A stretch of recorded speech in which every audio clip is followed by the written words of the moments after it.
Good morning, dear friends. I am again here with a very beautiful and attractive poem written by Rabindranath Tagore, Where the Mind is Without Fear. Have you ever imagined a world where people live without fear?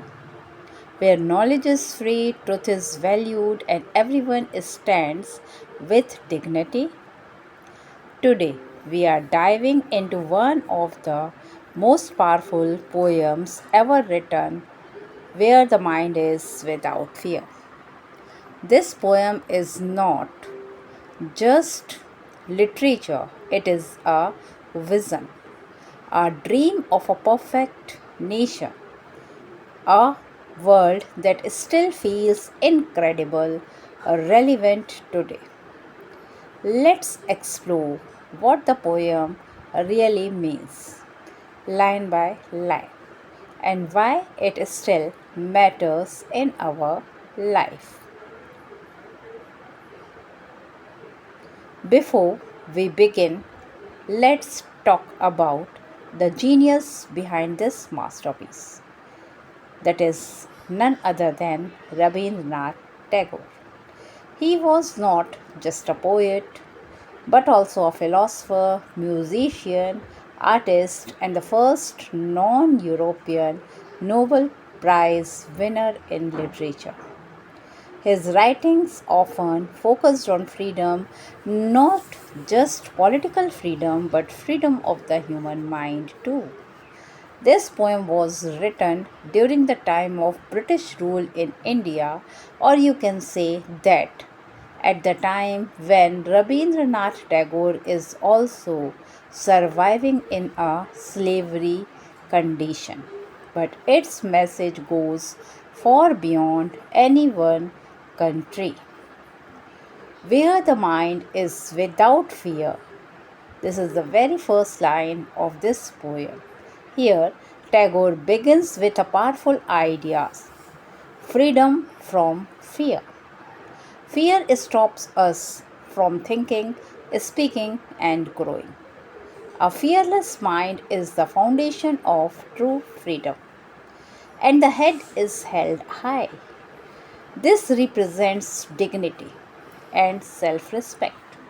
A person should feel proud, not oppressed or ashamed. Where knowledge is free, education should not be limited by money, class, or status.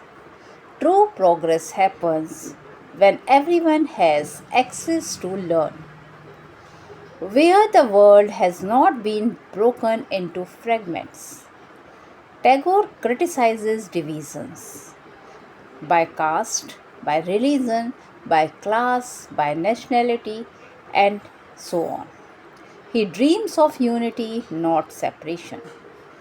Next, where words comes out from the depth of the truth means according to the poet honesty matters. A strong society is built on truth, not lies or manipulations.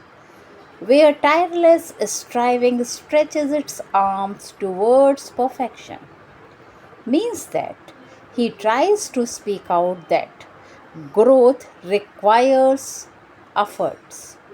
We must always keep improving personally and collectively.